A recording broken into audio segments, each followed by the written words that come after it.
Bonjour à tous, vous êtes sur le ZCL et sur RHC 89.8 et 90.8 comme tous les lundis, tous les mardis, tous les mercredis, tous les jeudis et les vendredis. Bonjour Mendy. Bonjour Dani. Aujourd'hui, bien sûr, on parlera d'Haïti tout à l'heure avec deux de nos invités. Je vais parler de Jean Dorsin de RHC qui revient d'Haïti et Edmond Ramdini qui était lui aussi en Haïti et qui fait partie de l'association Mimosa. Sinon, nous allons recevoir l'auteur de cet ouvrage. Il s'agit de Bernard Macandal. L'ouvrage s'appelle Antilles-Guyane et colonies insulaires. C'est un livre qu'il faut avoir lu. On dira tout à l'heure pourquoi. On recevra aussi la CGSS qui lance une véritable campagne sur les retraites. C'est Mme Betty Besri qui sera notre invitée tout à l'heure dans le ZCL. Et comme chaque lundi, avec Mélissa, on fera bien sûr la chronique de l'ostéopathie. Si on a mal au dos aujourd'hui, mal assis, mal debout, eh bien, vous saurez tout à l'heure le résultat. L'information, c'est Mendy qui va dérouler les titres. Oui, on va commencer donc les titres de ce lundi 10 octobre. Je profite pour saluer les auditeurs de RHT justement qui nous écoutent aujourd'hui. Pas seulement aujourd'hui. Pas seulement aujourd'hui, oui. Évidemment.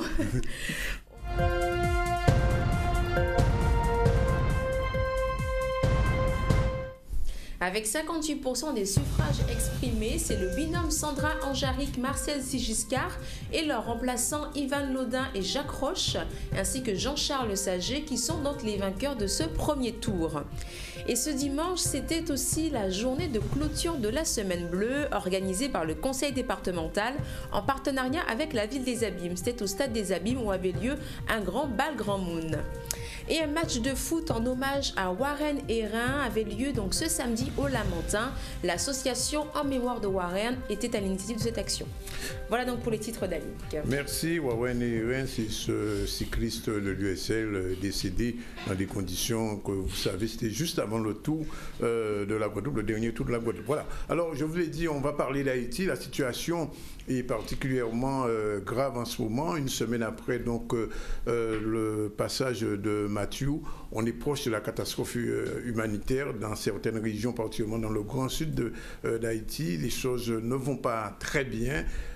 Les routes sont encore boueuses et difficiles d'accès. Les routes sont difficiles d'accès et l'aide humanitaire aussi tarde, semble-t-il, à arriver. Nous avons avec nous aujourd'hui deux personnes qui étaient en Haïti pendant ce cyclone. Je vais parler de Jean Dorsin, qu'on connaît à RHT, journaliste reporter, et pas seulement, et aussi M.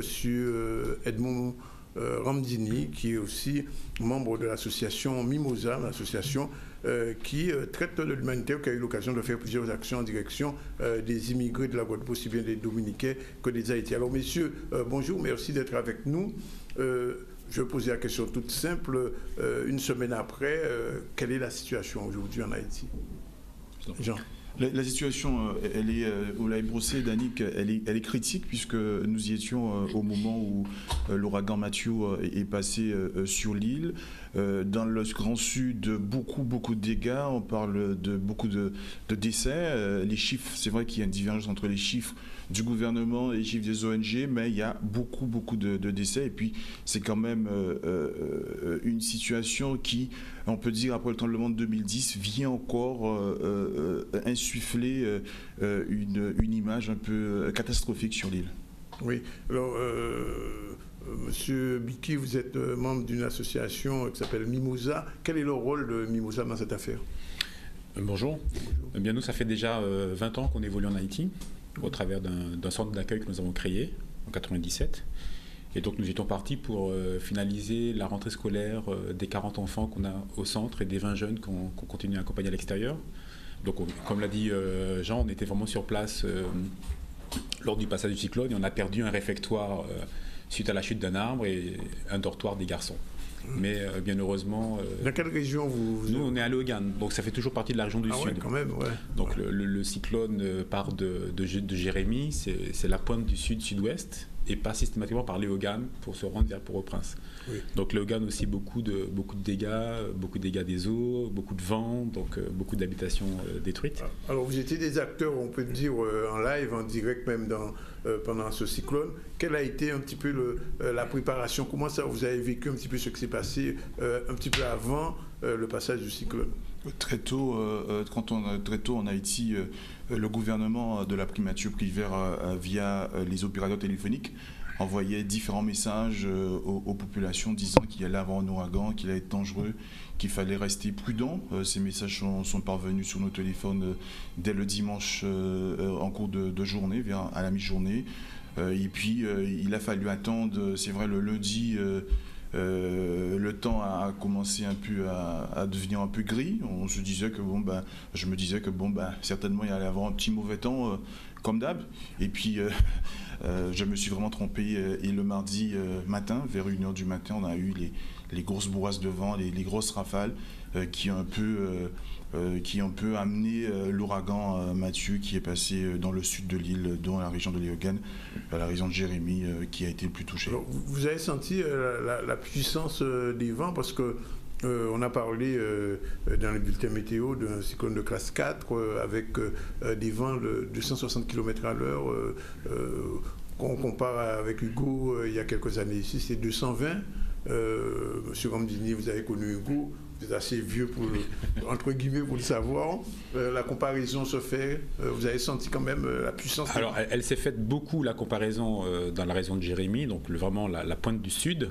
D'ailleurs, on les voit sur les images qui ont été diffusées sur les réseaux sociaux.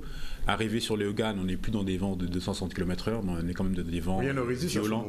Ah non, surtout, on connaît un petit peu les habitations en Haïti, les infrastructures, mais même les maisons construites en dur, donc avec des dalles en béton, les portes et les fenêtres même volaient. Les maisons en béton Alors, les maisons en béton n'ont pas été atteintes d'elles-mêmes, mais les portes et les fenêtres. Les toitures, les portes et les fenêtres, tout. Alors, et la nature, comment elle a réagi, comment elle a subi Alors là encore, la question elle est bonne parce que les dommages sont très importants puisque toutes les cultures vivrières desquelles se nourrissent les populations. Ah oui, le sud, c'est le grenier.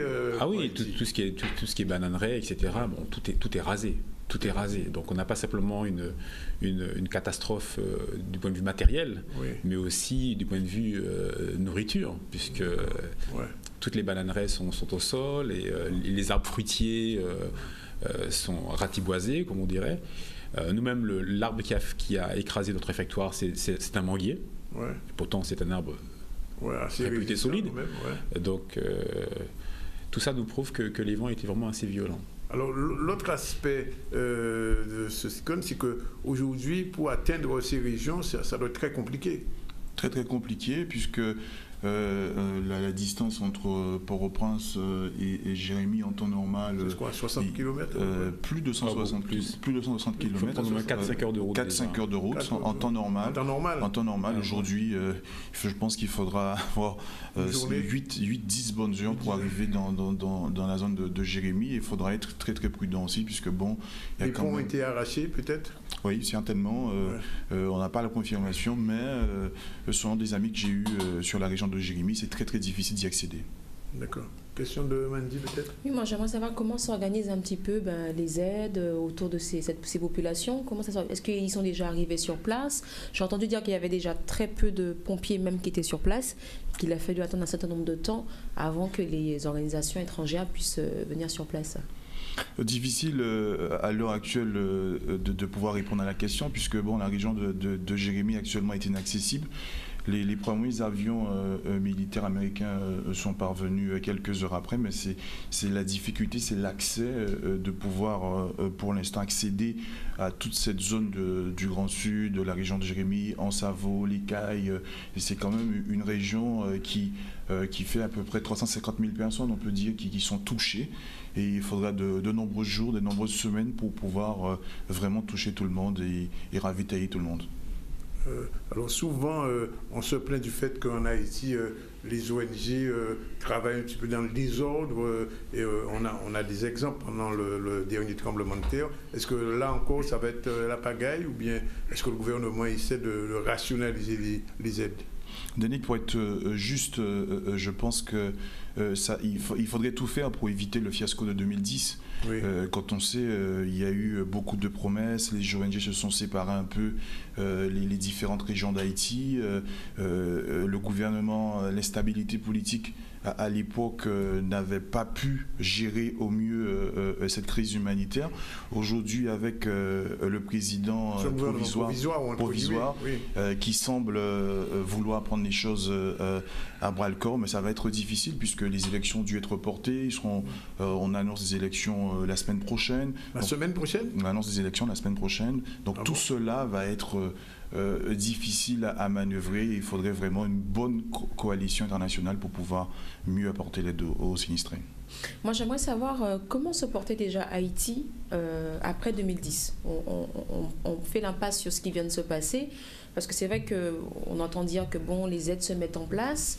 Nous, c'est ce qu'on entend, mais sur place, est-ce que réellement la reconstruction est en train de se faire de 2010 à 2016? Comment se porte Haïti depuis tout ce temps? Pour résumer rapidement, Haïti a subi le tremblement de terre de 2010. Il y a eu le choléra, il y a eu pas mal d'instabilité politique. Il y a eu du progrès, mais bon, quand on évalue ce qui devait être fait et ce qui a été fait, il y a quand même un grand fossé. Et aujourd'hui, le passage de l'ouragan Mathieu viendra encore impacter et viendra encore, je dirais, mettre le pays plus qu'à genoux qu'il était. Alors vous savez qu'il y a un début d'organisation de l'aide humanitaire en Guadeloupe, notamment autour du CORECA et d'autres organisations, un comité assez large. Alors de quoi les Haïtiens ont le plus besoin aujourd'hui? Parce que les gens qui nous regardent, que ce soit des Haïtiens ou des Guadeloupéens qui veulent porter une aide, parce que je le dis personnellement, j'ai eu une fois à agir dans ce domaine-là et j'avoue qu'on nous portait des choses dont on n'avait pas besoin. Alors, si les Guadeloupéens doivent se mobiliser pour aider les Haïtiens, il faut quoi concrètement aujourd'hui?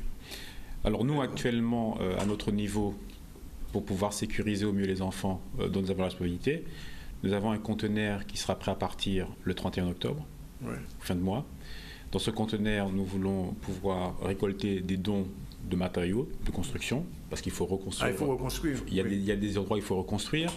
On a aussi ciblé les denrées alimentaires sèches.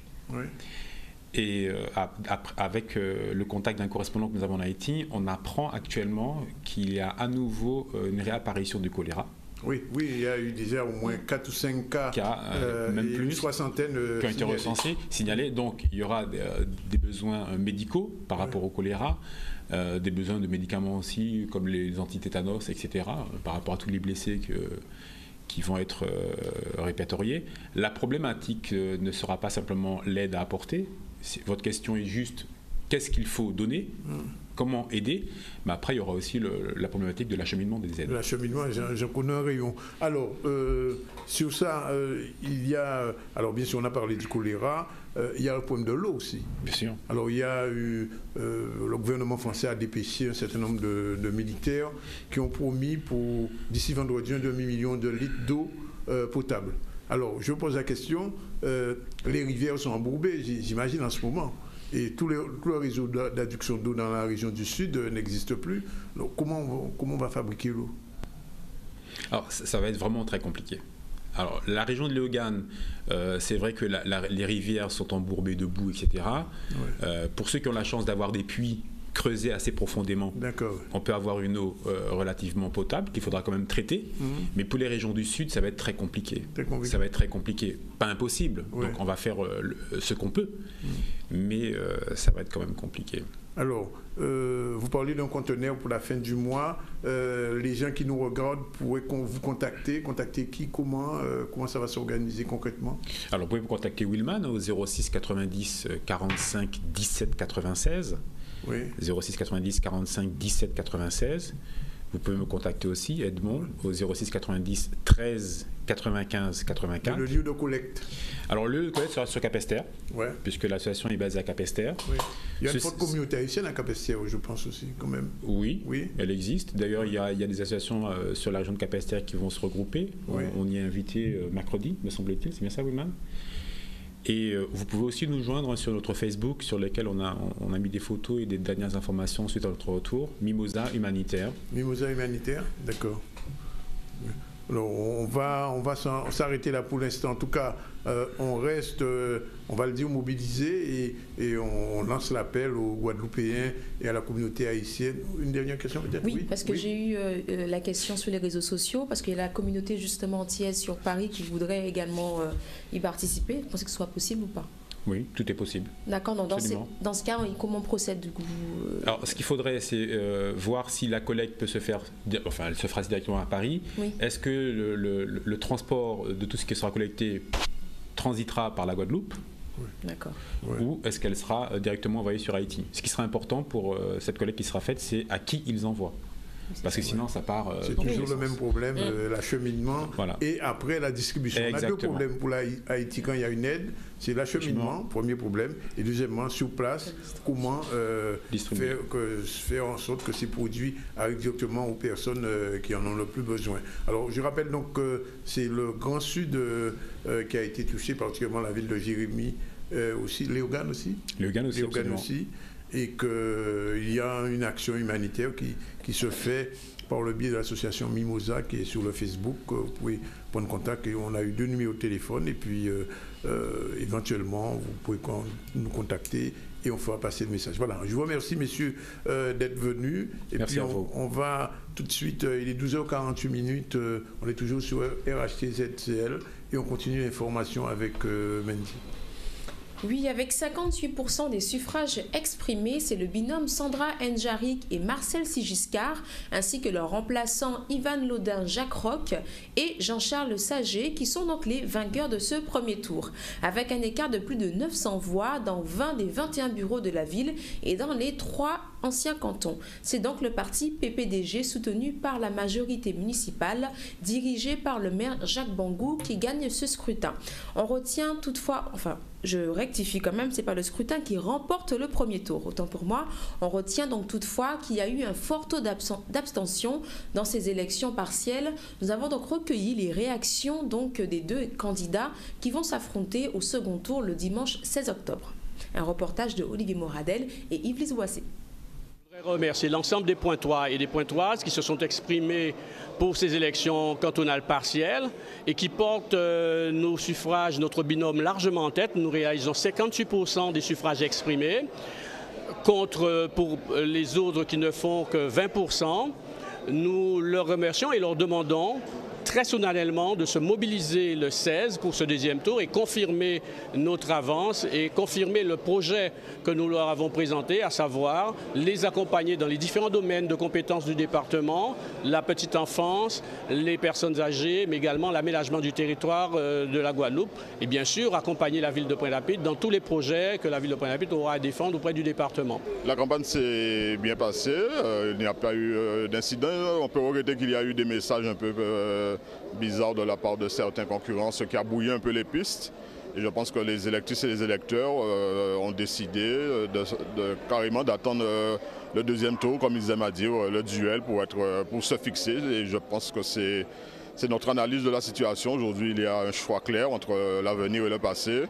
Les chiffres n'honorent pas le sortant, les chiffres n'honorent pas Pointe-à-Pitre parce que il y a la démographie, c'est une réalité, Pointe-à-Pitre se vide de sa population, mais de voir ces résultats historiques dans le paysage politique guadeloupéen, c'est aussi grave pour cette démocratie et grave aussi pour ceux qui sont élus sortants. Donc maintenant, nous avons une semaine qui arrive pour essayer de lancer l'appel à cette mobilisation.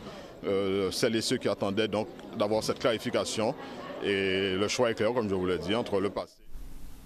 Et ce week-end, le club de 3e âge Saint-Anais a effectué une marche. En partant donc du stade municipal, ils sont arrivés jusqu'à la plage de Bois-Gelant, une action qui a été menée dans le cadre de la Semaine Bleue. Un reportage d'Olivier Moradel. Généralement, la Semaine Bleue, ça dure sur 7 jours. Cette année, ça a été du 2 octobre au 9 octobre. Et nous clôturons de manifestations au club le samedi parce que nous appelons la marche bleue. La marche bleue. où nous regroupons des personnes retraitées, des personnes âgées. Aujourd'hui, ça s'est très très bien passé. Nous sommes beaucoup plus nombreux qu'à l'ordinaire. Nous souhaiterons que beaucoup plus de personnes âgées et retraitées viennent nous rejoindre au club pour qu'il y ait beaucoup plus d'activités. C'est quand même dommage de mettre en place des activités et qu'on soit 2, 3, 4 à y participer. Je voudrais remercier tous ceux qui se sont joints à nous pour cette marche, vous donner un peu plus d'éclat à cette marche. Et je tenais à souligner aussi que le thème de la Semaine bleue de cette année était à tout âge, père, société. Donc je disais que plus on va se regrouper après l'âge de la retraite, on n'a pas besoin de biens matériels, on a besoin de resserrer les liens affectifs, associatifs, religieux, de se retrouver ensemble pour une sorte de ciment. C'est très important la marche. Je me disais même que j'ai été médecin, la première ou le premier médicament indiqué, inscrit, ce serait 5 minutes de marche minimum en fonction de l'âge bien entendu. Mais vous savez la marche, hein, c'est bon pour toute forme de pathologie. Diabète, parce que chez nous il y en a surtout les personnes âgées, diabète, cholestérol, hypertension, le stress, tout ça je pense que c'est très bien. Hein. C'est bon et c'est à conseiller non seulement pour les âgés, mais aussi les jeunes. Dans l'association Fiatus que j'encadre, on organise régulièrement des marches à travers les sous-bois des Grands Fonds. Pour les fêtes de Toussaint, on organise une marche Grand Fonds Bois-Jolant où tout le monde est convié. Hein. Il y aura 2 groupes. Les personnes âgées qui iront moins vite que nous, mais et les autres. Hein. Tout le monde est invité. Je reviens à une marche, vraiment je dis bravo pour Mme Wana parce que sans le sport, on n'a pas de vie, c'est un guine sans poche. Donc, mesdames, messieurs, faites du sport et venez, vous allez voir, surtout venez avec nous en 3e match parce que nous avons beaucoup d'activités et je crois bien que cela va faire du bien à tout le monde parce que moi je me sens bien, je me sens très en forme et de là je vais me jeter dans la mer. Et le ZCL est en direct de Canal 10 et RHT Guadeloupe. Et on ne vous oublie pas les internautes. Si vous voulez réagir sur les sujets ou encore par rapport à ce qui a été dit, on a reçu tout à l'heure par rapport à Haïti, n'hésitez pas, l'hashtag ZCL est disponible. On va vous rappeler ça un petit peu tous les jours, n'est-ce pas Danick? Tout à fait, et il faut le dire, ouais, hashtag ZCL et aussi le Facebook. Et le Facebook, tout à fait. Et même Twitter. Oui, le Twitter, on est sur les réseaux sociaux, nous là. Donc vous pouvez réagir, surtout nos amis de Paris, souvent qui n'ont pas la possibilité de réagir en direct, sur le moment jamais, utilisez le hashtag ZCL qu'on voit tout petit en bas, mais on le voit quand même. Voilà. Et donc nous, on se retrouve donc après la pub. Tout de suite après.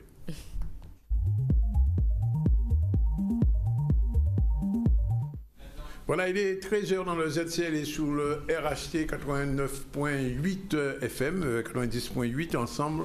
Nous vous présentons donc le ZCL du lundi au vendredi. Si vous prenez l'antenne, que ce soit en Martinique, en Guyane, en France, à Saint-Martin, à Marie-Galante ou simplement à Bastère tout près, vous êtes dans le ZCL avec Mendy Laviso. Fala, moi je dis la visa, je ne sais pas pourquoi. Je fais une espèce d'édition. Bien, alors, d'abord, rappel des titres et puis après on revient à l'information. Avec 58% des suffrages exprimés, c'est le binôme Sandra N'Djaric et Marcel Sigiscard ainsi que leur remplaçant Ivan Lodin, Jacques Roch et Jean-Charles Saget qui sont donc les vainqueurs de ce premier tour.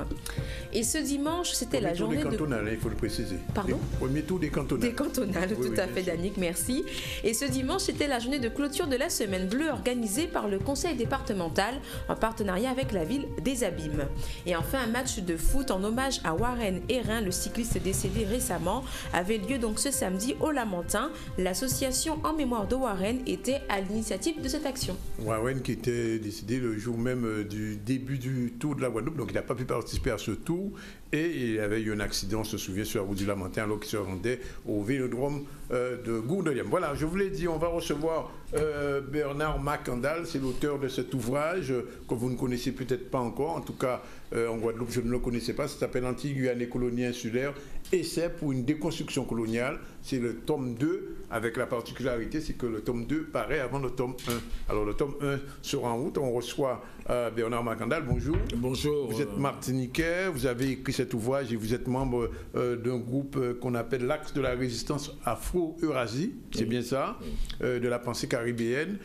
Avant d'écrire cet ouvrage, vous avez fait quoi? Avant d'écrire cet ouvrage, je pense que j'ai eu un itinéraire, disons, qui m'a inspiré d'abord à travers l'Afrique, où j'ai rencontré à l'époque, comment dirais-je, où les mouvements de libération étaient véritablement engagés. J'ai rencontré, je peux citer le fondateur du MPLA, M. Pinto Mario de Andrade, Alors, MPLA, il faut le dire, c'est le mouvement populaire de libération de l'Angola. Hein? Oui, mouvement pour la libération d'Angola. J'ai rencontré aussi, toujours dans le cadre du lien avec Mario de Andrade, Amilcar Cabral, et je crois que... Du PAIGC. Oui, du PAIGC. Et ces rencontres m'ont beaucoup inspiré, parce que j'ai scruté aussi en Afrique une dynamique de confrontation. À l'époque, c'était entre le capitalisme et le communisme, et les mouvements de libération étaient véritablement soutenus par l'URSS. Ils étaient très très engagés dans la confrontation. Et donc, en tant que Martiniquais, je suis allé en Afrique comme... comment dirais-je, à la recherche justement de mes origines, des racines, et je me suis trouvé sur les traces de Frantz Fanon, hein, en Afrique du Nord. Et toute cette atmosphère tiers-mondiste, nationaliste m'a véritablement inspiré, et j'ai puisé des ressources pour réfléchir sur la réalité coloniale insulaire. Et en quelque sorte, j'ai écrit ce livre pour essayer de trouver d'autres chemins stratégiques pour faire face à cette réalité du colonialisme. Donc nous ne pensons pas imposer, mais suggérer d'autres chemins de réflexion, d'analyse, puisque effectivement nous sommes en fait prisonniers dans un carcan inextricable, etc., etc. Alors, il faut le dire, en ouvrant cet ouvrage et en le lisant, on s'aperçoit que vous êtes particulièrement critique à l'égard du mouvement nationaliste, d'ailleurs au Martiniquais, que ce soit Marie-Jeanne, que ce soit d'autres courants. Comment vous vous situez en Martinique même? Parce qu'aujourd'hui, la Martinique est dans une collectivité territoriale martiniquaise, CTM comme on l'appelle. Vous avez dénoncé ce que j'ai lu dans le bouquin, le chabinisme, en parlant d'Alfred Marie-Jeanne. Quel courant serait le plus proche du vôtre?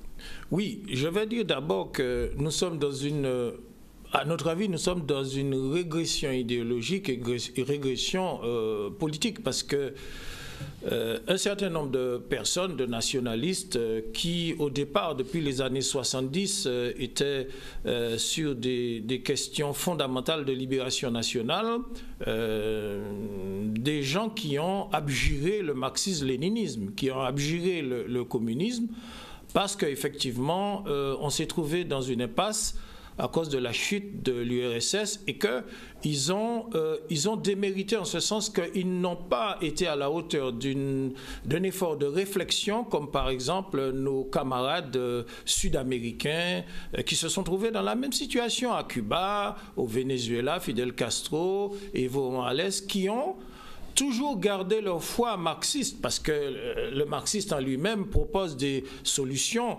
Vous pensez que, par exemple, le mouvement CNCP-APAL n'est plus marxiste? Non, je veux dire que, si vous voulez, il y a eu un choix qui a été fait, comment dirais-je, de rentrer dans une logique sociale réformiste par rapport à ce que nous appelons la colonisation ou l'occupation coloniale.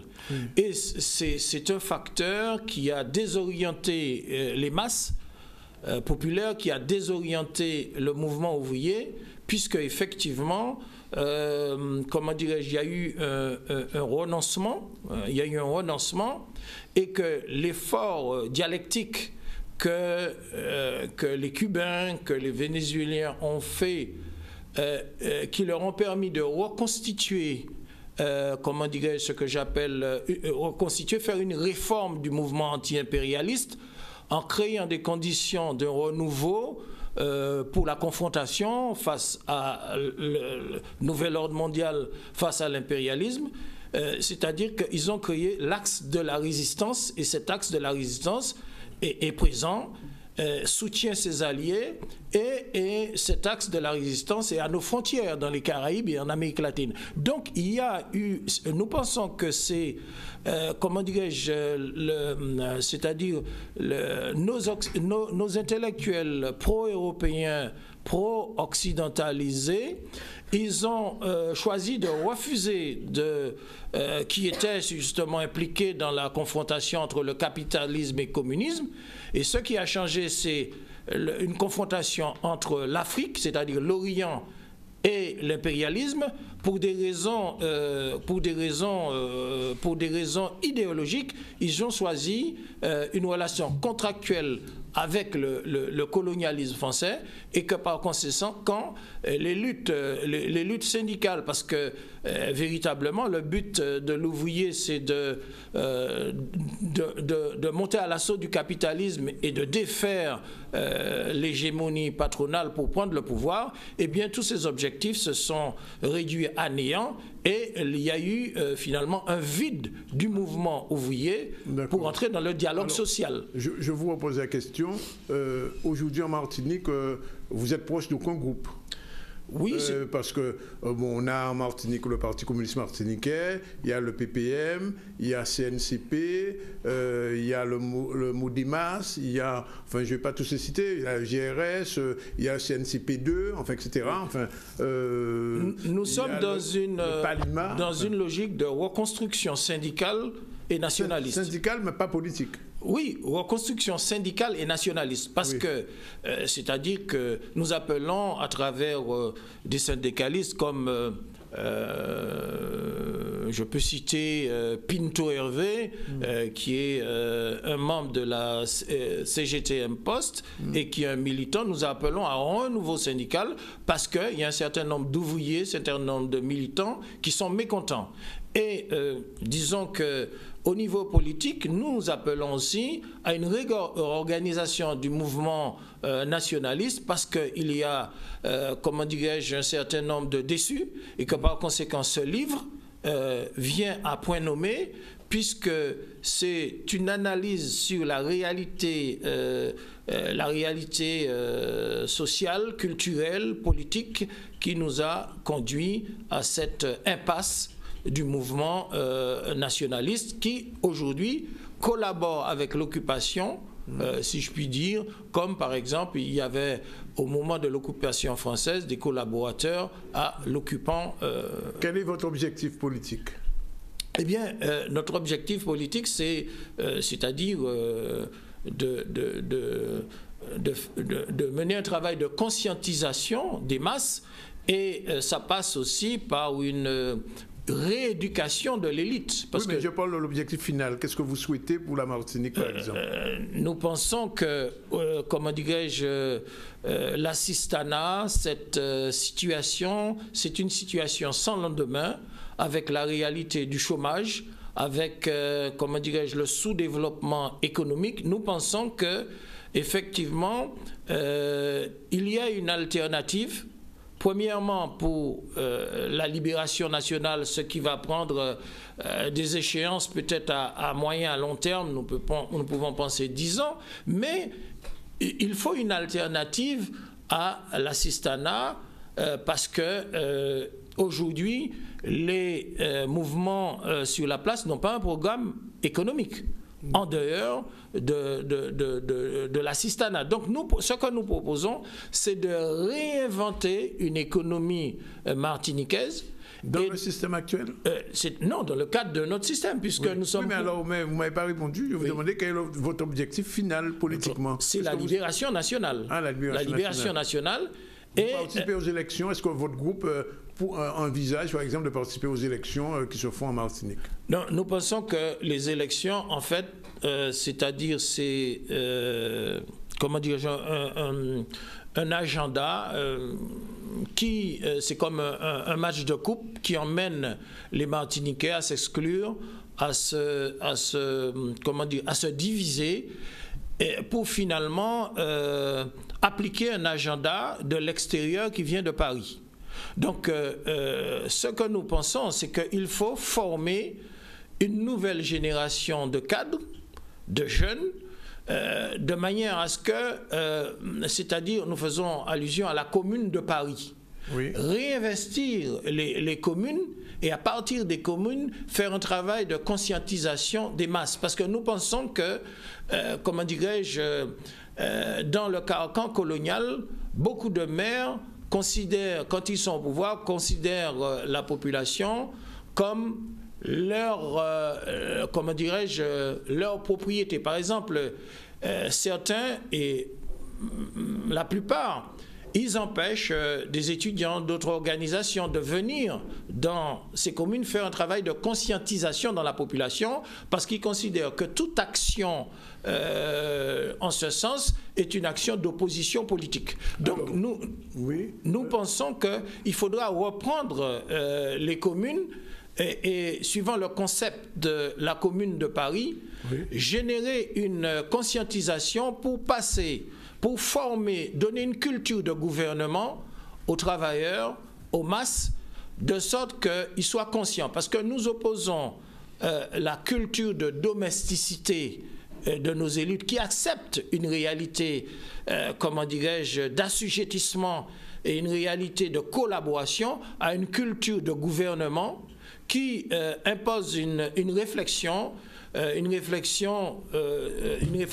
prise de conscience pour justement, comment dirais-je, sortir de cette situation. Donc nous opposons la culture de domesticité des élites à la culture de gouvernement par un travail de conscientisation que nous voulons inculquer dans les couches des opprimés, des travailleurs, des déshérités, de sorte qu'ils soient conscients de la réalité et pour sortir un petit peu de ce que nous appelons la pensée unique. D'accord. Alors, deux dernières questions. Alors, j'ai vu dans votre ouvrage qu'il y avait un épisode où vous vous confrontiez à M. Confiant sur la question du négrisme et du noirisme.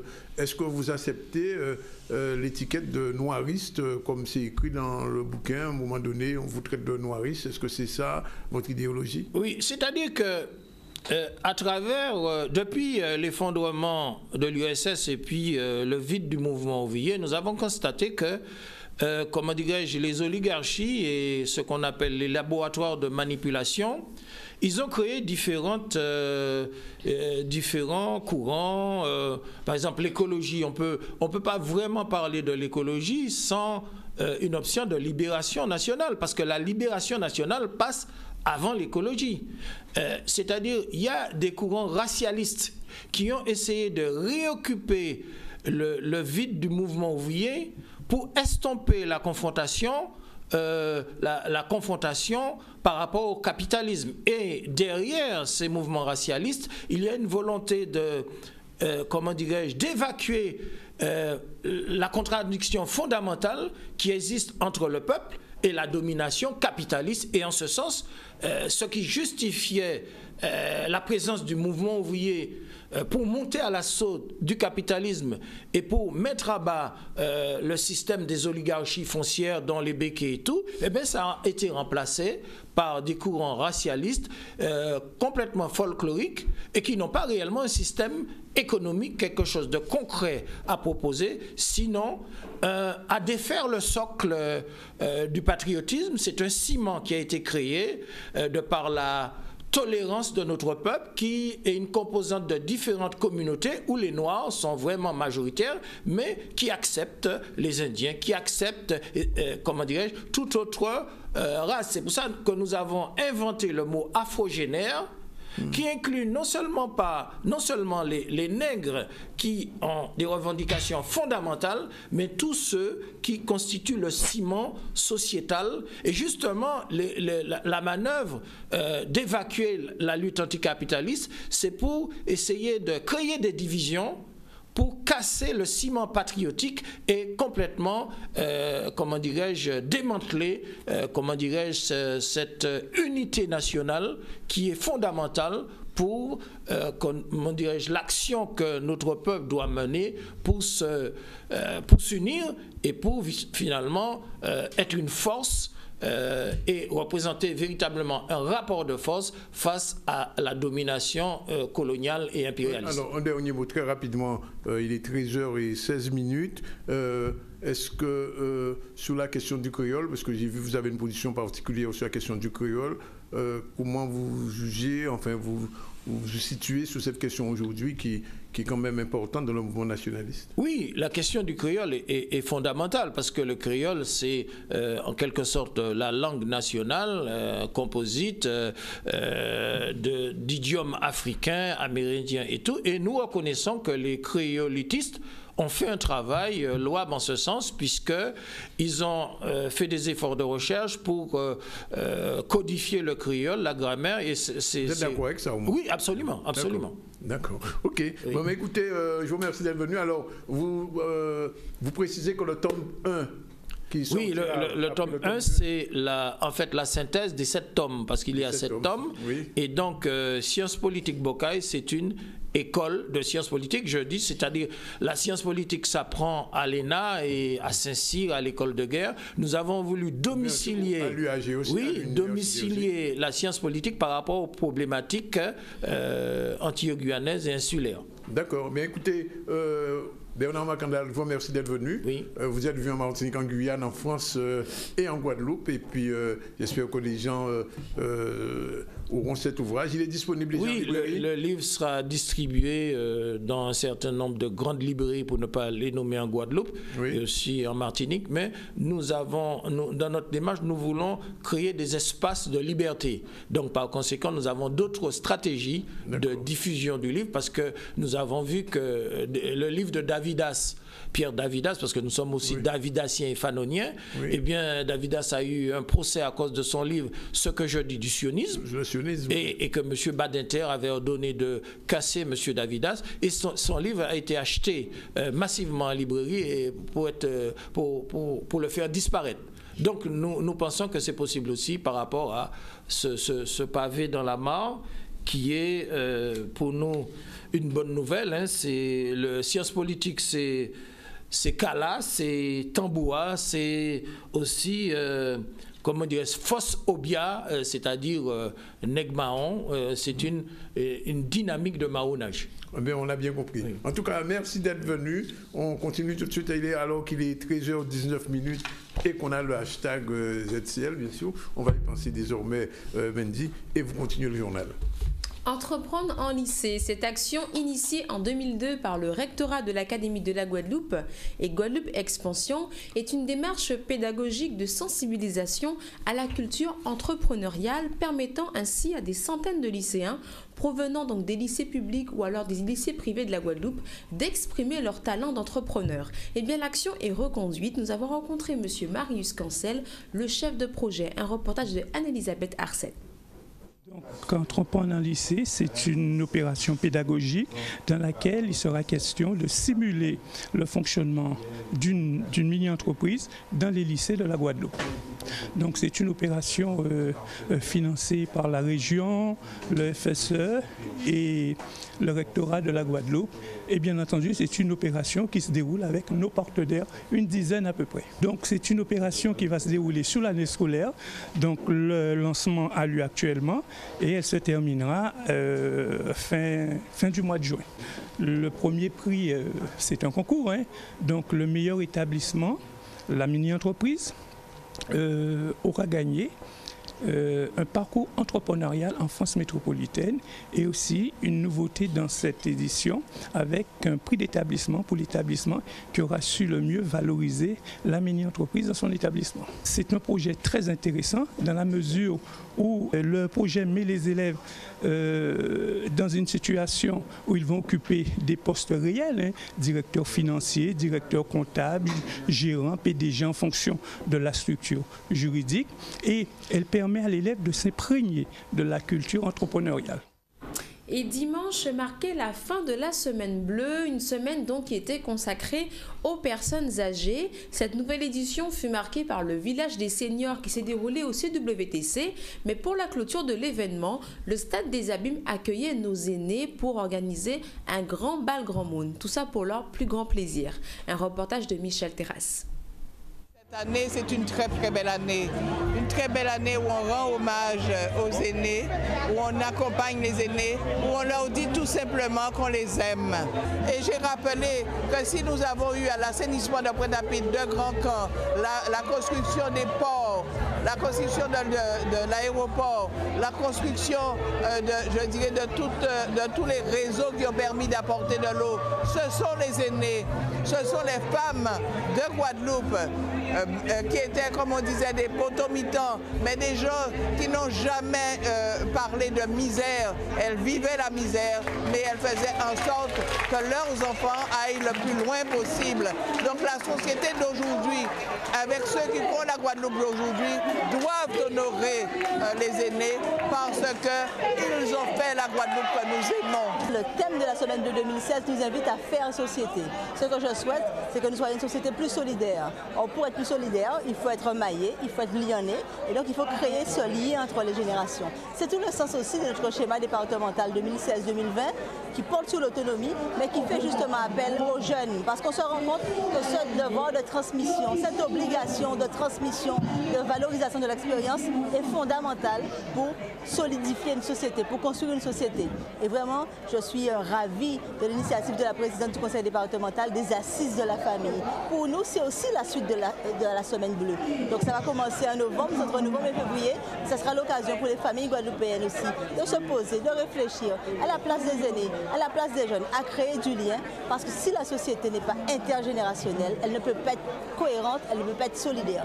On a encore plein de choses à faire. D'ailleurs, le département va nous inviter bientôt à travailler avec lui sur le schéma départemental de l'autonomie. Mais nous, de notre côté aussi, nous avons notre schéma directeur de l'action sociale avec un partenariat fort que nous aurons avec le département, mais aussi par exemple les opérateurs immobiliers pour l'habitat des personnes âgées, parce que ça reste un problème. En tout cas, nous sommes toujours un organisme disponible, agile, flexible. La preuve, on a aujourd'hui près de 50 collègues qui sont ici de tous les services de la Caisse et qui se sont bénévolement engagés dans cette opération. Le bazar de relais est omniprésent parce qu'il y a véritablement plus de 2000 personnes qui peuvent nous apprendre quelque chose aujourd'hui. Plus de 2000 personnes. Donc clairement, il suffit de rajouter plus de 2000 jeunes de façon à ce que le relais puisse se faire et que justement l'intergénération soit visible. Je crois qu'on ne peut pas faire mieux, mais on va continuer. On va continuer ce qu'on a commencé parce que c'est vraiment l'intergénération avec un jeune qu'on peut engager. Et il a une mission pour ramener les jeunes avec les personnes âgées pour que nous puissions, selon le thème de cette semaine bleue, faire société à tout âge.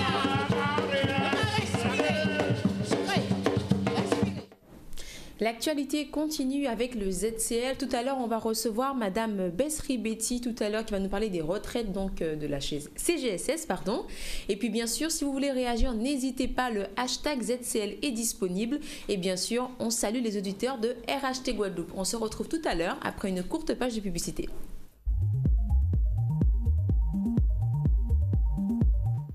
13h31 dans le ZCL sur RHT. On continue tout de suite avec l'information. Je vous l'ai dit, on reçoit Madame Betty Besri. Bonjour. Bonjour. Directrice à la CGSS de la Caisse retraite. Très important. et son conseiller Gérald Alinaïd. Bonjour. Bonjour. Merci d'être venu en direct chez nous. Alors, visiblement, vous avez des soucis avec les Guadeloupéens qui ne répondent pas à vos questionnaires, c'est ça? Vous avez bien raison de dire les Guadeloupéens, parce que ce sont surtout les hommes guadeloupéens qui ne répondent pas. Oui. Ou bien lorsqu'ils répondent, ils ne répondent pas à quoi? Ils ne répondent pas à quoi? Alors, vous savez, au cours de votre carrière, au cours de 2 ans avant de prendre votre retraite, nous avons adressé des questionnaires de période lacunaire. Alors, aux personnes nées. Mais non, mais il faut tout voilà, c'est ça. Alors, je dis toujours, tout le temps, aux personnes qui sont nées en 1955 et 1956. D'accord. Et c'est parce que leur carrière a des trous. Il y a des périodes lacunaires, des périodes qui n'existent pas sous le relevé de carrière. C'est dû à quoi ça, ces périodes lacunaires? Et c'est dû parce que les personnes, il y a eu peut-être soit un défaut dans le système, soit il y a un manque de déclaration aussi. Ou bien parce qu'il y a des pays... Non, ça peut... Puisque regardez, par exemple, pour moi, j'ai toujours travaillé au sein de la sécurité sociale, hein, j'ai exercé un peu avant, mais bon, l'essentiel de ma carrière, je l'ai faite là, et il me manque l'année 84. Quand même. Vous voyez? Donc, ça peut être aussi un défaut du système d'information, un bug. Voilà. Donc, ça peut arriver. Vous voyez, par exemple, j'ai un relevé de carrière là sous les yeux. Eh bien, cette personne, c'est un monsieur, cette personne-là, il a, par exemple, l'année 73 qui n'est pas là, 76, 79, 90 à 82, 83, 85 à 87. Madame Besky ou Monsieur Adélaïde, comment on peut reconstituer ces périodes lacunaires? Parce que si par exemple, moi, je sais pas moi, pendant 2 ans, j'étais off de Guadeloupe, je travaillais pas ou j'avais fait autre chose, comment je peux reconstituer ça? Qu'est-ce que je fais concrètement? Alors, en fait, pour reconstituer sa carrière, il y a plusieurs manières. Si par exemple, vous voyez qu'il manque un salaire une année sur votre compte, il faut juste fournir les bulletins de salaire de l'époque ou encore faire une demande. Si on les a conservés. Parce qu'après 20 ans, les salaires d'il y a 20 ans, je ne les ai plus. Voilà, les cyclones aussi peuvent être passés par là. Donc il y a ce qu'on appelle aussi les attestations conformes au livre de paye de l'employeur. Que vous pouvez demander. C'est une attestation, vous demandez à votre employeur le salaire que vous avez perçu. S'il existe toujours. S'il existe toujours. Parce que j'ai travaillé dans un journal qui n'existe plus, qu'est-ce que je fais à ce moment-là? Alors, troisième recours possible, si vous ne pouvez pas avoir ni bulletin de salaire, ni attestation conforme au livre de paye de l'employeur, vous demandez, grâce au questionnaire de période lacunaire, vous donnez le nom de l'entreprise, l'adresse de l'entreprise et l'année où vous avez travaillé dedans, même si elle n'existe plus. Et à ce moment-là, on va faire ce qu'on appelle des recherches au niveau des archives régionales de la sécurité sociale. Donc, on va rechercher dans nos archives. Et si vous me dites à ce moment-là, mais c'était en métro, c'était sur Paris, on va faire ce qu'on appelle des recherches archives nationales. Pour avoir en fait sur le bordereau les montants de l'employeur. Alors Madame Besky, Monsieur Adélaïde, ça concerne qui? Ça concerne uniquement les salariés, les fonctionnaires qui est concerné par ce genre de Alors nous sommes le régime général. Donc ça concerne les salariés du régime général puisque nous nous occupons là maintenant de reconstituer leur carrière. Vous voyez, vous avez dit waouh tout à l'heure là. Est-ce que vous avez vu le temps que ça peut prendre s'il y a des personnes qui ont perdu leur fiche de paye ou l'employeur n'existe plus, etc. Ça peut prendre du temps. Et c'est la raison pour laquelle, dans la carrière, dans la retraite, ce qui est le plus important, c'est cette reconstitution de carrière. Et c'est ce à quoi les gens ne font pas attention pour l'instant.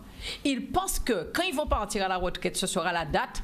Ils vont dire à l'employeur, je m'en vais, et ils croient que c'est facile. Vous savez, nous avons d'énormes difficultés par rapport à ça. Même avec le numérique aujourd'hui, même avec l'ordinateur, il suffit de... On dit maintenant, parce qu'on est passé de tout papier ou tout numérique aujourd'hui. Tout à fait, mais les archives, elles, dans cette période-là, justement, comme vous dites, peut-être que ce sont des... Si elles ne sont pas là, c'est que ce sont des informations que nous n'avons pas numériquement et qu'il faut aller chercher dans les archives papier.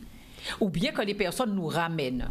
Et vous voyez, je profite quand même pour dire, M. Zandronis, que c'est la raison pour laquelle il faut savoir qu'il faut toujours conserver ces fiches de paye à vie. J'allais vous le demander. Et là, finalement, je dis toujours... Vous dites à vie, à vie.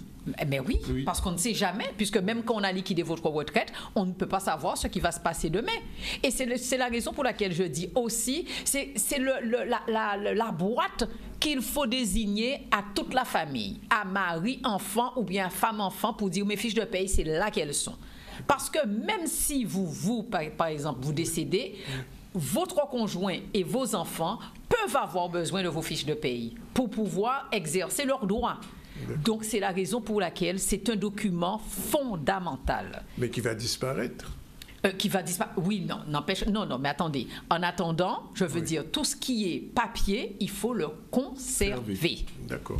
Question de Mandy. Oui, moi j'aimerais savoir justement, parce qu'il y a peut-être des gens qui ont des difficultés effectivement à retrouver, à faire les recherches. Donc je pense que le conseil de retraite est là pour ça.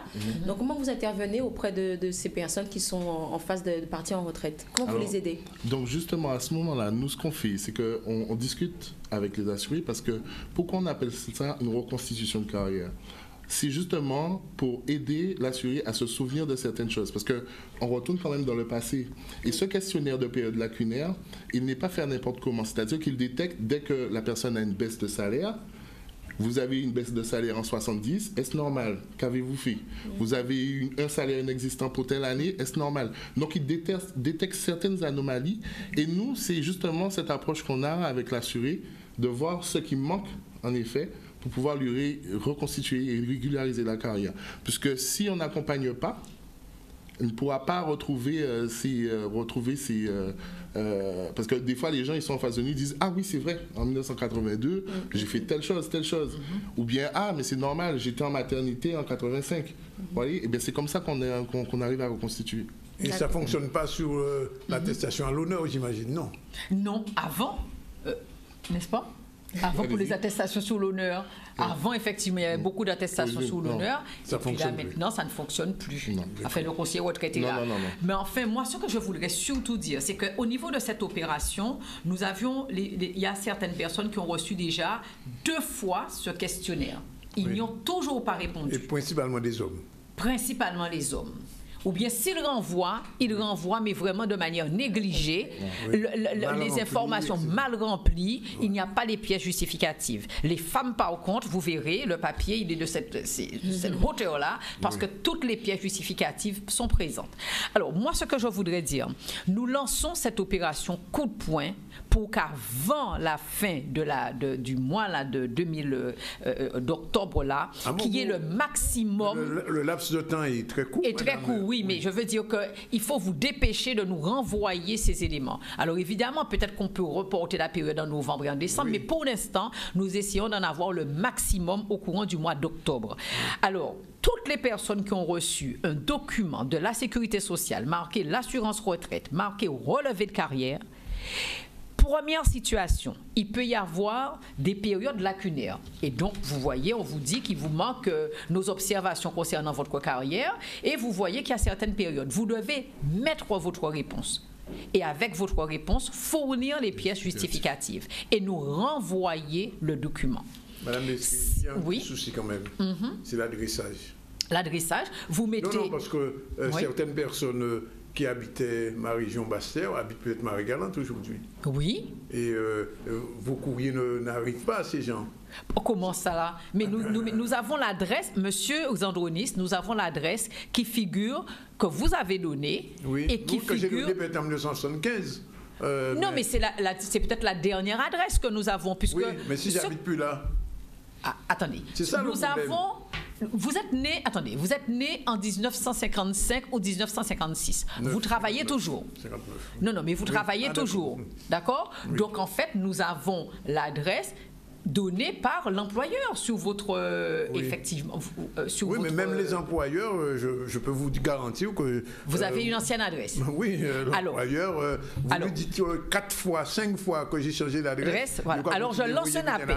Je lance l'appel. Oui, aux employeurs. Toutes les personnes qui sont nées entre 1955 et 1956, si vous n'avez pas reçu un questionnaire sur votre relevé de carrière, vous appelez le 3960 ou vous appelez, Gérald, l'autre numéro, c'est...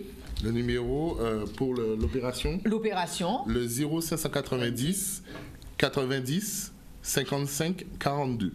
Et il y aura quelqu'un qui va répondre. Absolument, parce que nous avons mis en place un groupe de choc. De non-réponse. Non. Monsieur Xandronis, ne dites pas ça. Je connaissance de cause, Madame Besky. Bon.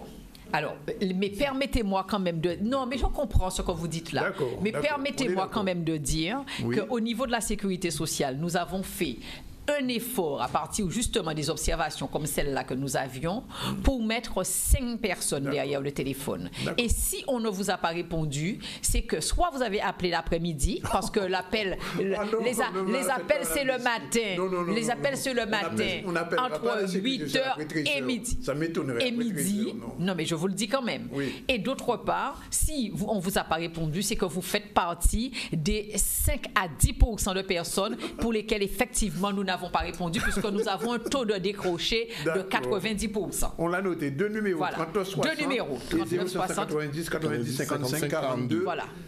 D'urgence. De nous renvoyer ces questionnaires. Monsieur Sandonis, puis-je rajouter que même si vous avez votre relevé de carrière, il est clean, c'est-à-dire que vous n'avez toutes vos périodes, aucun trou. Oui. Renvoyez le relevé de carrière quand même. D'accord. Et là, à ce moment-là, vous avez à la fin, il n'y a pas de questionnaire. À la fin du document, il y aura un petit endroit à cocher où il faudra mettre comme quoi il n'y a aucune erreur, aucune anomalie sur votre carrière et que vous êtes d'accord avec votre relevé de carrière. Voilà. Mais il nous faut quand même ce retour. Oui, il y a quelque chose que vous n'avez pas dit, précisé. Les gens qui ont été mariés, qui ont divorcé, qui se seront mariés, qui ont eu des enfants de 2 lits, comment il faut? De 2 lits. Ça arrive. Oui. Alors, mais là, on est sur le relevé de carrière. Oui. Voilà. Oui, alors, mais justement. Ça, hein, pour la retraite des gens. Non, mais attendez, vous voulez dire par rapport à la carrière d'un assuré qui est décédé et par rapport aux 2 familles. Oui, par exemple, oui. Ben à ce moment-là, la pension de réversion, c'est de ça que vous parlez.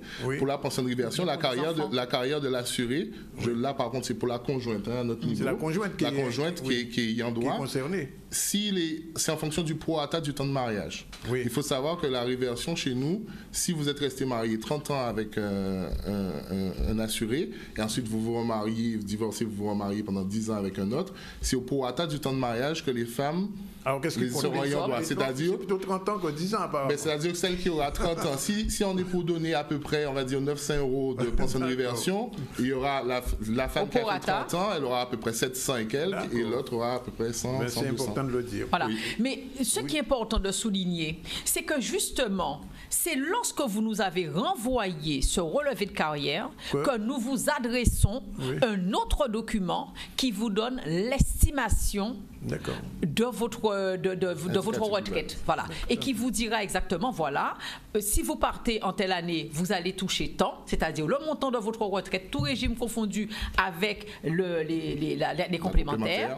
Si vous partez à telle période, vous allez toucher tant. Comme cela, la personne a la possibilité d'avoir une bonne visibilité sur la date à laquelle elle peut partir. Qui plus est, cette personne-là peut demander un entretien sur sa carrière parce que justement, les périodes d'enfants ne sont pas rentrés, puisque c'est après qu'ils voient effectivement que soit les périodes avec les enfants, soit le service militaire n'est pas rentré, soit les services, les bonifications enfants, la période de chômage n'est pas rentrée, enfin, etc., etc.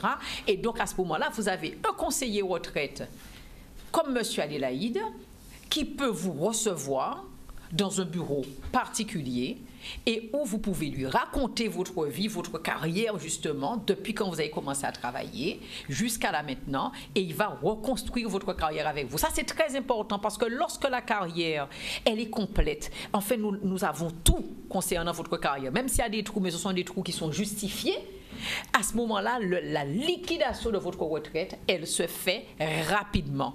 Et c'est ça, en fait, je veux dire que les gens disent des fois, je n'ai pas encore perçu, mais je n'ai pas encore perçu parce que votre carrière, la reconstitution de votre carrière, elle est complexe, elle prend du temps et ça ne nous donne pas en plus de temps de le faire parce que vous déposez votre dossier trop tard. Les gens déposent leur dossier dans un délai, dans le mois pendant lequel ils prennent la retraite et ça ne nous donne pas le temps.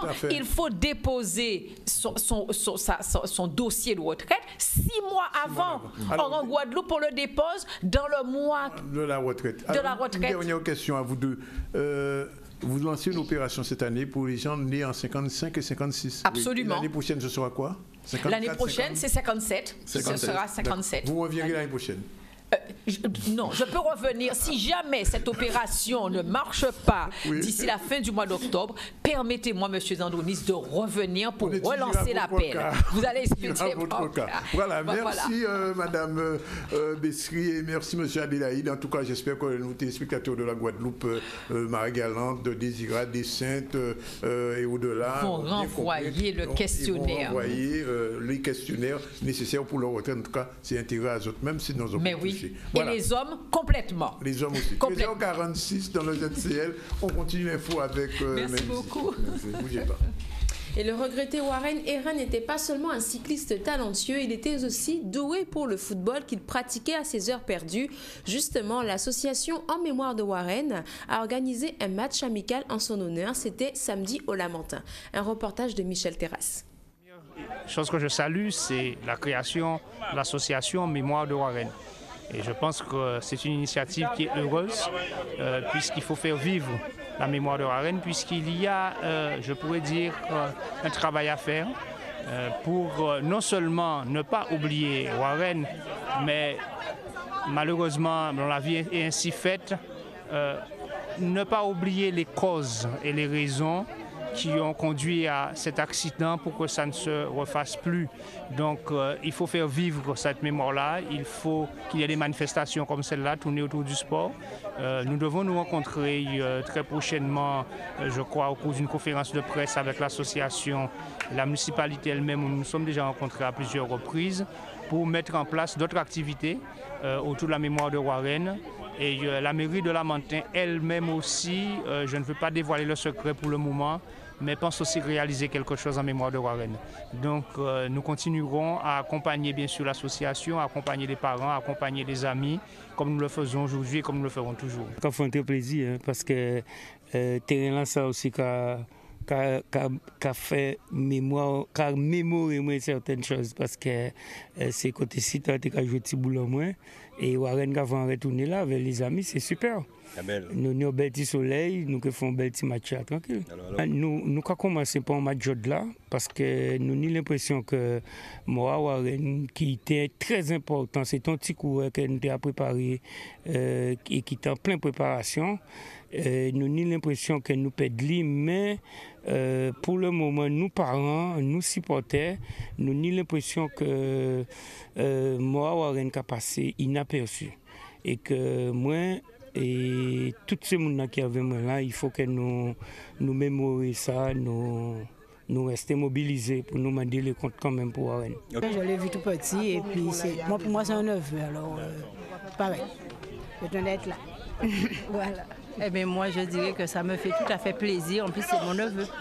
Ah oui, c'est mon neveu et là franchement ça nous réconforte un petit peu de savoir que tout le monde est là avec lui, on pense à lui et ça nous donne la force. Victoire des supporters 97-1 du Basique Saint-Germain face aux...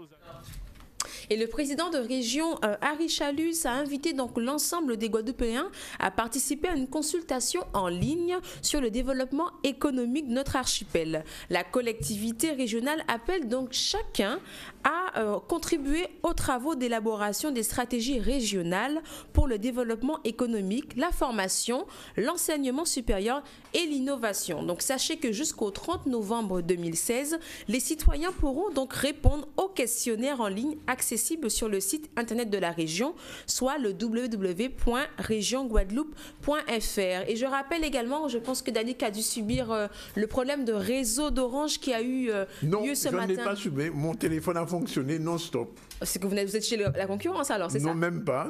D'accord, parce qu'effectivement, donc ce lundi matin, il y a eu un sérieux problème technique sur l'ensemble des Antilles-Guyane, sauf chez Danick apparemment, d'avoir des privilèges à Orange. Donc les connexions mobiles, voire entrantes et sortantes, étaient donc bloquées depuis 7h aux Antilles. Mais sachez qu'il y a eu un retour à la normale à 9h ce matin. Même depuis 10h, 10h30, ça allait beaucoup mieux. Voilà. Eh bien, on reçoit donc en direct dans le ZCL alors qu'il est 13h50, Mélissa Gondin, bonjour. Et Mélissa Gondin, quand elle vient, c'est pour parler d'ostéopathie. Ah, j'ai mal au dos. Alors, Mélissa, quel est le sujet? Donc, on va continuer notre trilogie des rachialgies. Donc, je vous avais parlé déjà il y a 2 semaines des lombalgies. Et aujourd'hui, on va parler des dorsalgies. Donc, on monte d'un étage. D'accord. Donc, les dorsalgies, je vais donner un petit peu des chiffres. Donc, c'est vrai qu'on a un peu moins de données au niveau des dorsalgies parce que les personnes sont un peu moins touchées. Donc, dorsalgie, c'est bien le dos. Hein, voilà, c'est le milieu du dos, en fait. Oui, milieu du dos. Entre les lombaires qui se trouvent en bas et la nuque où on a les cervicales. Oui. Donc on a à peu près 13,6% de la population qui sont touchés par ces dorsalgies, contre 20,6% pour les cervicalgies et 34,6% pour les lombalgies. Alors donc en résumé, ce sont les lombalgies qui sont les plus fréquentes. Les lombalgies, effectivement, et ensuite les cervicalgies. Et en dernier, on a les dorsalgies. Alors, qu'est-ce que c'est? Donc, c'est une douleur dans le milieu du dos, donc, comme j'ai dit, entre les lombaires et les cervicales. Mais à ce niveau-là, on a quelques particularités. C'est que d'abord, la forme de la courbure est différente par rapport aux deux autres. Donc ici, on aura plutôt une bosse, alors qu'au niveau lombaire et cervical, on a plutôt un creux. Donc ça, c'est une des premières particularités. Et la deuxième, c'est qu'elle se rattache aux côtes et en avant au sternum, donc ça forme un véritable caisson osseux qui permet de protéger nos organes vitaux comme les poumons et le cœur. Alors on dit, Mélissa, que ce genre de maladie, surtout le mal du dos, c'est le mal du siècle. Voilà, c'est ça, exactement. Ouais. Donc, pour tout ce qu'on a vu il y a 2 semaines pour les lombalgies, pour les dorsalgies et les cervicalgies. Et donc, je vais rappeler un petit peu les différents types de dorsalgies qu'on peut avoir et lequel, nous, ostéopathes, on peut intervenir. Donc, on a les dorsalgies symptomatiques, donc, qui sont liées à une pathologie sous-jacente, en rapport ou non avec la colonne vertébrale. Donc ça peut aussi venir par exemple d'un problème cardiovasculaire ou encore digestif. Donc c'est pour ça qu'on prête une importance particulière à cette région quand une personne vient nous consulter, parce qu'on a les organes vitaux, donc on demande souvent des examens complémentaires comme des radios ou des explorations cardiovasculaires. Alors Mélissa, qu'est-ce qui cause ces dorsalgies? À quoi c'est dû? Donc, voilà, ça peut être dû, comme on a vu pour les symptomatiques, à des maladies sous-jacentes ou encore statiques, c'est-à-dire qui viennent surtout à la constitution, à l'adolescence. On a souvent des scolioses. Donc ça, c'est une déviation permanente de la colonne vertébrale dont on ne sait pas vraiment la cause. Donc pour ça, il faut consulter son médecin qui donnera quelques séances de kiné, mais généralement, ça reste... Et l'ostéo intervient à quel niveau? Voilà, pour les dorsalgies fonctionnelles. Donc là, c'est souvent lié à la posture. Et donc, c'est des douleurs musculaires qui souvent sont associées à un facteur psychologique. Donc là, on a souvent des douleurs diffuses entre les deux omoplates et accompagnées aussi d'une gêne lors de la respiration. La respiration. Voilà. Et on a trouvé aussi que que les jeunes femmes étaient souvent touchées par ces dorsalgies, qui s'expliquent par une activité professionnelle assez contraignante à ce niveau, par exemple les secrétaires, les coiffeuses.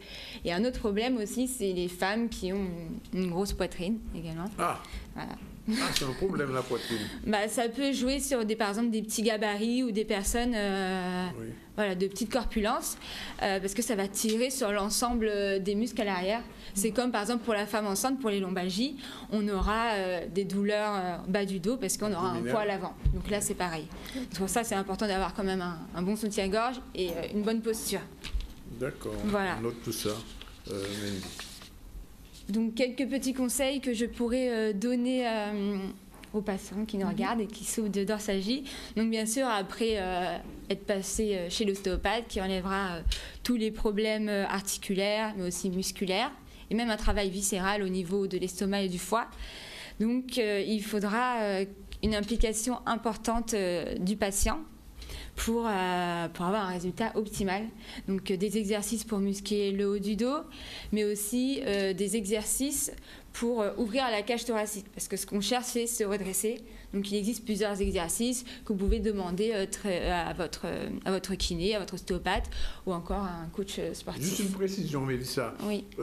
Sur ce genre de pathologie, qui est important, le kiné ou l'ostéopathe, ou les deux à la fois? Ça dépend vraiment du cas de la personne, en fait. Mais les deux sont conseillés. Après, c'est un coup de kiné, un coup d'ostéo? Voilà, peut-être plus d'abord l'ostéopathe et après faire plusieurs exercices avec le kiné pour muscler justement les hauts du dos et tout ça. Parce que nous, on va surtout enlever les blocages articulaires, les tensions musculaires. Et ensuite, il faudra un travail juste après, même d'exercices de respiration, c'est très important aussi. Donc, parce qu'on a tendance à respirer avec le thorax quand on inspire, mais en fait, la vraie respiration et celle qui permet de se relâcher complètement, c'est la respiration abdominale. Ah. Voilà. Donc, on inspire, on gonfle le ventre. Et après, quand on expire, on relâche tout. D'accord. Ça permet de se détendre et du coup de mobiliser toute la cage thoracique. Donc, musculation du haut du dos, je vois, pour la posture. Voilà. Et bien se tenir aussi. Autre chose, est-ce que les secrétaires doivent avoir des chaises, des fauteuils ergonomiques, c'est ça? Oui, voilà, pour qu'elles soient le plus à l'aise possible. Il ne faut pas hésiter à mettre un petit coussin à l'arrière pour vraiment être à l'aise et bien positionner ses bras pour pas qu'ils soient trop bas ou trop hauts. Il faut vraiment être à l'aise en travaillant, au maximum. Question, Mendy, non? Ça va? Non, ça va. Peut-être éventuellement l'activité physique dans tout ça, c'est avec des fois la mauvaise posture donc peut causer ces douleurs-là. Est-ce que il n'y a pas de contre-indication par rapport au sport? On peut au contraire ça dépend des sports. Les sports qui sont conseillés, bien sûr, c'est tout ce qui va être la marche, la natation. Tout ça, c'est très bon pour même le yoga, le pilate et tout ça, c'est très bon. Il paraît que la musculation aussi, enfin du haut du... Voilà, mais pour ça, il faut se faire entourer et pas faire n'importe quel geste parce que sinon, on peut aggraver encore la doureur. D'accord. Voilà, donc bien s'entourer. Bien, on a tout dit? On a tout dit pour aujourd'hui. Mélissa, il y aura une suite à ces dans 2 semaines, on parlera des cervicalgies, donc la dernière partie de la colonne vertébrale. D'accord, je respire mieux. Voilà, il est 13h57, encore une brève de Mendy, non? On a tout épuisé? Bon, écoutez, on va simplement rappeler que les élections cantonales ont eu lieu hier à Pointe-à-Pitre, c'était le premier tour, et que la liste conduite par M. Sigiscard, pour l'instant, est en tête, mais il y a un deuxième tour qui a lieu dimanche prochain. Et puis aussi, on a beaucoup parlé d'Haïti, et on rappelle donc qu'un mouvement de solidarité est en train d'être lancé en direction d'Haïti, Haïti qui est au bord de la catastrophe humanitaire après donc le cyclone Matthew qui s'est abattu sur l'île et qui a quand même causé la mort de près de 900 personnes et mis sous le carreau, c'est-à-dire 100 maisons, plus de 360 000 personnes, c'est beaucoup. Un dernier mot Oui, je voulais juste rajouter que ce week-end, il y avait lieu donc les finales de basket de la Coupe du Conseil départemental à Petit Canal. Donc sachez qu'il y aura une rediffusion donc, du match de basket féminin de BMBC contre la MJCA qui aura lieu donc demain à 22h. Et du côté des seniors masculins, la rediffusion sera mercredi à 22h. Voilà, Daniel. Et on rappelle, on le dit quand même, que M. Yakou ne s'appelle pas Richard, mais bien Henri Yakou. Henri Yakou, il n'est pas président de la CGSS, mais directeur général. On a eu l'occasion de le dire. Voilà, tout est fini aujourd'hui, mais on se retrouve demain. Donc, bon appétit si vous n'avez pas encore déjeuné. C'est la formule traditionnelle, mais on sait que vous avez déjà déjeuné. Et puis, prenez l'habitude à partir d'aujourd'hui de réagir sur le hashtag ZCL, voilà, ou sur le Facebook. Voilà, c'est fait. C'est emballé. Merci la réalisation. Zébriste. Zébriste. C'est ça. Sans faute. Sans faute. Sans faute. Rien à dire. Il faut le dire. Rien à dire. Allez, on va demain.